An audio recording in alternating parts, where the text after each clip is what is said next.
Kada je pravo vreme da zaposlite drugu osobu? Možda ste vi trenutno u toj situaciji da sebe ovo pitate ili možda još niste svesni toga i mislite da možete sve samim. Kako god bilo, u današnjem videu s vama hoću da podelim moje razmišljanja na tu temu i možda neke praktične savjete koje mogu dati da prepoznate kada vi treba da reagujete i da pronađete pravu osobu i posle toga šta možete uraditi da se osigurate da ta osoba bude pravi vaš izbor. Ako ste prvi put na kanalu, dobrodošli. Ovaj kanal ima svrhu da podelim moje ideje, znanje i iskustvo sa vama. Verujem da je znanje nešto što se treba deliti i nadam se da će vam ovaj video biti koristan. Da se sad vratim na ovo glavno pitanje, to je da prepoznate da vam je potrebno da zaposlite osobu. Ajde da se vratim korak unazad i da podelim s vama kako ja gledam na biznis. Biznis ima dve osnovne uloge koje vi kao vlasnik treba da radite. Prva stvar jeste da se fokusirate na aktivnosti koje utiču na rast i razvoj biznisa i posle toga na aktivnosti koje utiču na održavanje biznisa. I ako uzmemo primjer jedne bašte, zasadite novo sebe, tu ste radili aktivnost koje se odnose na rast, a kada zalivate, okopavate i štitite od uljeza, tu se fokusirate na održavanje. Problem nastaje kada vi ste previše zauzeti u održavanju vašeg biznisa u smislu isporuke vaših usluga, pravljenju vaših proizvoda, vođenju briga o finansijskoj administraciji, svi ti neki stvari koje su bitni za održavanje biznisa,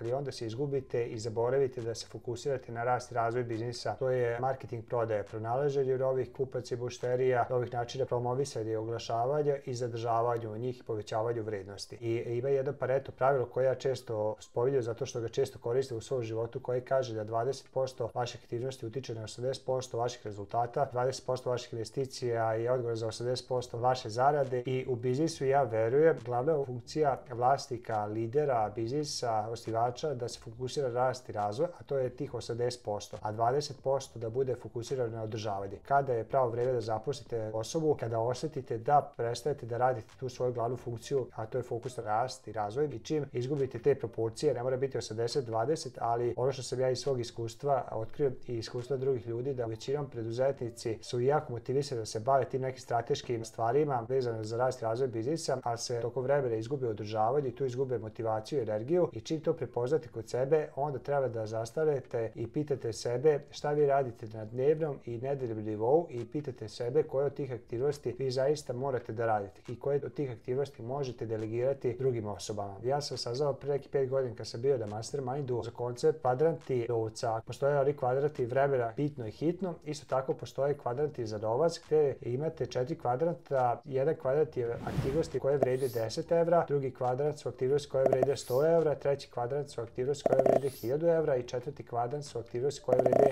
10.000 evra. I recimo u mom knjigovodstvu biznisu, kada se vratim unazad, ja recimo sam se izgubio u održavanju biznisa, to jest nisam se fokusirao na rast i razvoj, jer sam radio aktivnosti od 10 i 100 evra. Na primjer, aktivnosti od 10 evra je administrativne stvari, štampanje, odlazak u poresku, socijalno i tako dalje. I 100 evra recimo jeste popunjavanje poreskih prijave, obračun zarade, gdje je potrebno neki veći nivo kompleksnosti i znanja i iskustva. I ono što se desilo jeste da je meni 100% vremena odlazilo na te dve aktivnosti i zbog toga ja nisam bio fokusiran i nisam imao fizičkog vremena ni mentalnog kapaciteta zbog toga i kreativnosti da se fokusiram na aktivnosti od 1000 evra, na primjer kao što je pronalaženje klijenata, marketing, prodaja, ili kao što je od 10.000 evra kreiranje recimo lidera, pravljenje proverenih sistema, pokretanje novih biznisa i tako dalje. I ono što vi možete uraditi praktične stvari kada budete hteli da zaposlite prvu osobu, ili ovo možete primetiti i ako imate neku osobu, vodite evidenciju, na primjer dan, 2 ili 3 te neke klasične aktivnosti, da ih rasporedite u koji kvadrat ide i onda da se osigurate da više ne radite te aktivnosti koje su u vrednosti 10 ili 100 evra kako bi mogli stvoriti više prostora da radite te aktivnosti od 1000 evra i od 10.000 evra. To je jedna stvar koja je meni dosta otvorila oči. Ovi koncepti razmišljanja ili ovi uglovi gledanja ili ova perspektiva, ja verujem da je jedna od najvažnijih stvari koje možete uraditi za sebe da biste promenili svoje rezultate, jer vi kad počnete da gledate neke stvari drugačije,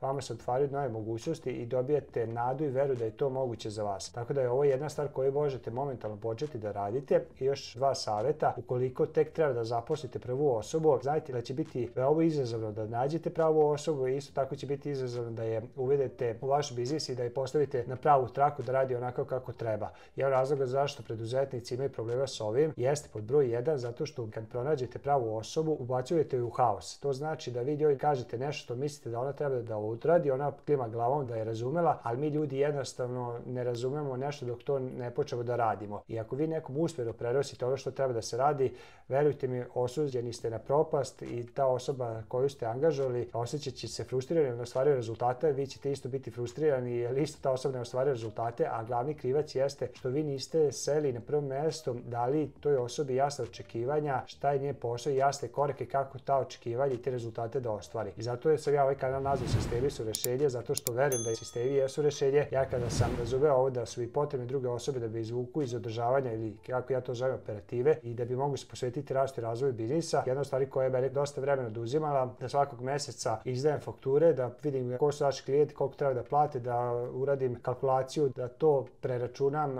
evre u dinare, pa da izdam fakture, pa da upišem tabele, pa da pošaljem svima na mail, pa da ispratim da su primili mail, da ih podsjećam i ovo je meni svakog meseca oduzimalo 2-3 sata minimum i ono što sam uradio, mogu sam isto tako uzeti neku osobu i slušati tvoj zadatak je da fakturišeš, da šalješ fakture, ali ono što sam ja uradio drugačije jeste, kada sam jedan mesec seo, rekao sam sebi, ok, ajde da ja napravim sad neku check listu, neki sistem ili dokumentujem proces kako ja to radim, kako bi osoba sa ulice bukvalno ovo mogla uraditi. I ja sam uzeo šta je prvi korak, šta je drugi, šta je treći, napravio sam celu check listu i onda sam uzeo za svaki korak snimio video kako se šta radi, kako bi ja mogao onda sledećoj osobi to lako delegirati. I ono što je jako važno, pre nego što osobu uvedete kod sebe, pitajte sebe da li imate sve dokumentovano ili se sve nalazi u vašoj glavi. Ako je sve u vašoj glavi, nemojte zapošljavati osobu, nego prvo sedite, odvojite malo vremena, izbacite sve te aktivnosti koje radite na dnevnom nivou, napravite te check liste, snimite video uputstva i onda tek kad dovedete osobu, kad budete obučavali, onda pratite te stvari i onda je tako prenesite aktivnost koje treba da radi. To je jedna stvar, a druga stvar jeste vezano za novac. Znam da dosta ljudi ne zapošljavaju jer veruju da nemaju trenutno dovoljno novca da još plaćaju jednu dodatnu osobu kako bi vam pomogli u razvoju biznisa. I ima jedna izreka koja kaže ako hoćete da idete brzo, idite sami, ako hoćete da idete daleko, idite zajedno. I ovdje je samo pitanje šta vi želite. Da li želite da stalno nešto zavisi od vas, da nemate normalne godišnje odbore ili želite zaista da izgledate stabilan, samoodrživ biznis koji od vas neće zavisiti. Tu su vam potrebne druge osobe i to kad god nešto hoćete da investirate u neki rast, to je zahteva vašu neku investiciju. E sad, ovdje nemojte praviti tu grešku da vi odmah računate ako zaposlim neku osobu, to će mi koštati, ne znam, 1000 evra mesečno, to je svaki mesec 1000 evra, 12.000 evra ili koliko godišnje ili tako dalje. Nego gledajte to kao neki test. Pre toga obezbedite recimo minimum 3 meseca da imate za zaradu te osobe i da vam to bude test 3 meseca da li ako angažujete tu osobu, da li će ona vama stvoriti više prostora da vi povećate te prihode, da povećate taj kolač koji se deli u firmi i ako posle 3 meseca vidite da taj novac koji ste investirali je uradio svrhu, onda ćete imati dovoljno novca i onda nastavite da radite i idete u tom smeru, a s druge strane i ako ne uspete, jednostavno testirali ste da ne funkcioniše i ono što je bitno, shvatite da ne postoji neuspeh, postoji samo povratna informacija i garantujem vam ako ovako uradite, bit ćete mnogo pametniji i mudri za neki sledeći korak, neko sledeće zapošljavanje i angažovanje drugih osoba. Tako da su to neka dva saveta prije nego što angažujete osobu, a to je obezbedite taj neki amortizer u 3 meseca da možete testirati kao što testirate reklame, kao što testirate neke late, tako testirajte i jednu osobu i druga stvar jeste prije nego što osobu ubacite u vatu, pobedite se da imate jasne i dokumentovane procese i procedure kako se rade stvari koje od nje očekujete da ostvarite. Ok, ovdje sam spomenuo da obezbedite novac za 3 meseca da testirate. Jedan način kako možete obezbediti taj novac jeste da vidite da li plaćate prevelike poreze državi. Ne kažem da ne trebate da plaćate ikakve poreze, ali ako postoji mogućnost da uštedite, da optimizujete svoje poresko opterećenje, to definitivno treba da uradite i u sljedećem videu možete pogledati isto kao što ste ovdje vidjeli moja iskustva, razmišljanja, ideje, tako isto možete pogledati to video ideje, iskustva i razmišljanja vezano za optimizaciju poreza. Ako je to tema koja vas interesuje, možete pogledati to i vidimo se u tom videu.